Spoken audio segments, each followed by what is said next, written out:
नमस्कार। कभी सोचा है कि अगर किसी देश की अर्थव्यवस्था एक विशाल शरीर जैसी है, तो फिर इसकी नसें और धमनियां क्या होंगी? आज हम भारत की परिवहन और संचार प्रणालियों की दुनिया में उतरेंगे। असल में यही तो वो जीवन रेखाएं हैं जो इस देश को चलाती हैं।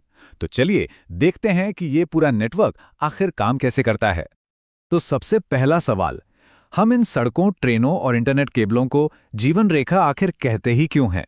ये बस कहने के लिए एक भारी भरकम शब्द नहीं है, बल्कि इस सवाल का जवाब ही हमें बताता है कि एक देश असल में काम कैसे करता है। जरा सोचिए, अगर हमारे शरीर में खून का बहना एक पल के लिए भी रुक जाए तो क्या होगा? सब कुछ एकदम ठप, है ना? बिल्कुल यही बात एक देश की अर्थव्यवस्था पर भी लागू होती है। परिवहन और संचार ही तो वो नसें हैं जो सामान, सेवाओं और यहां तक कि हमारे विचारों को भी ठीक उसी जगह पहुंचाती हैं जहां उनकी जरूरत है।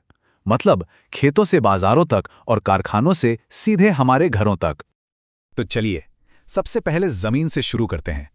स्थल परिवहन यानी कि लैंड ट्रांसपोर्ट, ये देश की धमनियों जैसा है जो हर कोने में जान डालता है। और हां, इसमें सिर्फ सड़कें और रेलवे ही नहीं आते, बल्कि एक छिपा हुआ नेटवर्क भी है, पाइपलाइंस का। आपको शायद अंदाजा भी ना हो, लेकिन भारत का सड़क नेटवर्क दुनिया के सबसे बड़े नेटवर्क्स में से एक है। कितना बड़ा? 56 लाख किलोमीटर से भी ज्यादा लंबा। जरा सोचिए, ये इतना है कि आप पृथ्वी के 140 से भी ज्यादा चक्कर लगा सकते हैं। यही वो विशाल जाल है जो देश के कोने कोने को एक दूसरे से जोड़े रखता है। अच्छा, कई लोगों को लगता है कि सड़कें और रेलवे एक दूसरे के कॉम्पिटिटर हैं, लेकिन ऐसा बिल्कुल नहीं है। असल में ये एक टीम की तरह काम करते हैं। देखिए, सड़कें बनाने में सस्ती पड़ती हैं और इनकी सबसे बड़ी खूबी है कि ये आपको डोर टू डोर सर्विस देती हैं, यहाँ तक कि ऊंचे ऊंचे पहाड़ों में भी। लेकिन वहीं दूसरी तरफ जब बात आती है लंबी दूरी तक भारी भरकम सामान या हजारों लोगों को एक साथ ले जाने की, तो भाई रेल का कोई मुकाबला नहीं है। और ये जो प्रोजेक्ट्स है ना, ये भारत की सड़कों की रीढ़ की हड्डी हैं। जैसे कि स्वर्णिम चतुर्भुज, ये सिर्फ एक हाईवे नहीं है, ये एक इकोनॉमिक कॉरिडोर है जो देश के 4 सबसे बड़े महानगरों को जोड़ता है। इन प्रोजेक्ट्स ने क्या किया है? इन्होंने कई कई दिनों के सफर को कुछ घंटों का बना दिया है, और इसका सीधा असर पड़ा है व्यापार पर, लोगों की जिंदगी पर। अनगिनत नए रास्ते खुल गए हैं। अब बात करते हैं स्थल परिवहन के एक ऐसे खिलाड़ी की जो दिखता नहीं पर है बहुत पावरफुल, पाइपलाइंस। पहले ये सिर्फ पानी पहुंचाने के काम आती थी, लेकिन आज ये हमारी एनर्जी की लाइफलाइन बन चुकी हैं। ये कच्चा तेल और गैस सीधे रिफाइनरियों तक पहुंचाती हैं। इसका फायदा? सड़कों पर ट्रैफिक कम, सामान पहुंचने में देरी कम और नुकसान भी कम।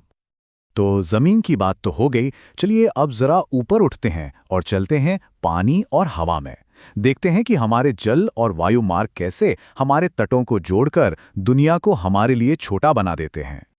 पानी से सफर करने का सबसे बड़ा फायदा क्या है? लागत। ये ट्रांसपोर्ट का सबसे सस्ता तरीका है, खासकर जब कोयला या स्टील जैसा भारी भरकम सामान ढोना हो। और एक और बड़ी बात, ये बहुत कम फ्यूल इस्तेमाल करता है, मतलब ये हमारे प्लैनेट के लिए भी एक बेहतर ग्रीन ऑप्शन है। अब एक बहुत ही चौंकाने वाला आंकड़ा सुनिए। पता है भारत का कितना विदेशी व्यापार समुद्र के रास्ते होता है? वॉल्यूम के हिसाब से 95%। जी हां, 95%। इसका सीधा सा मतलब यह है कि हमारे बंदरगाह, हमारे पोर्ट सी दुनिया के लिए हमारे दरवाजे हैं। ये एक आंकड़ा ही हमारी समुद्री ताकत बताने के लिए काफी है।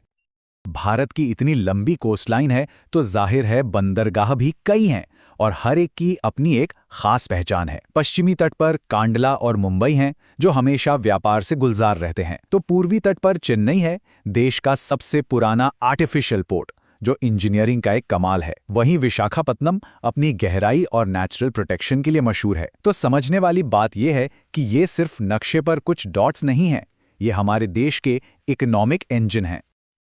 और फिर आता है वो ट्रांसपोर्ट जिसका स्पीड और पहुंच में कोई मुकाबला नहीं, हवाई परिवहन। ये सिर्फ सबसे तेज ही नहीं है, बल्कि हमारे नॉर्थ ईस्ट जैसे दूर दराज के इलाकों के लिए तो ये एक वरदान है। ऐसी जगह जहां सड़क बनाना तक एक बहुत बड़ी चुनौती है, हवाई जहाज ही लोगों, दवाओं और जरूरी सामान को उन जगहों तक पहुंचाते हैं जहां और कोई नहीं पहुंच सकता। इसकी कहानी शुरू होती है 1953 में, जब हवाई परिवहन का राष्ट्रीयकरण हुआ। आज एयर इंडिया पूरी दुनिया में भारत का झंडा बुलंद करती है, और वहीं पवन हंस जैसी हेलीकॉप्टर सर्विसेज हैं जो चुपचाप हमारे देश के सबसे मुश्किल कोनों तक पहुंचकर सही मायनों में गुमनाम हीरो वाला काम करती हैं। तो अभी तक हमने उन चीज़ों की बात की जिन्हें हम देख सकते हैं, छू सकते हैं, सड़कें, ट्रेनें, जहाज। लेकिन अब हम बात करेंगे उन अदृश्य नेटवर्क्स की जो शायद इनसे भी ज़्यादा ज़रूरी हैं।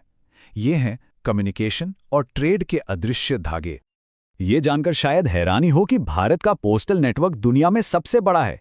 हर गांव तक इसकी पहुंच है। लेकिन आज कम्युनिकेशन का मतलब सिर्फ चिट्ठियों से कहीं ज्यादा है ना?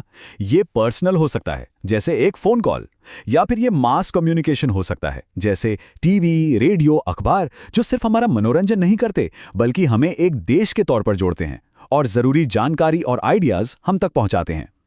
अब ये अंतर्राष्ट्रीय व्यापार या इंटरनेशनल ट्रेड होता क्या है? बहुत सिंपल है, देशों के बीच चीजों की अदला बदली। देखिए, कोई भी देश हर चीज खुद नहीं बना सकता, है ना? किसी के पास तेल के भंडार हैं तो किसी के पास कमाल की टेक्नोलॉजी।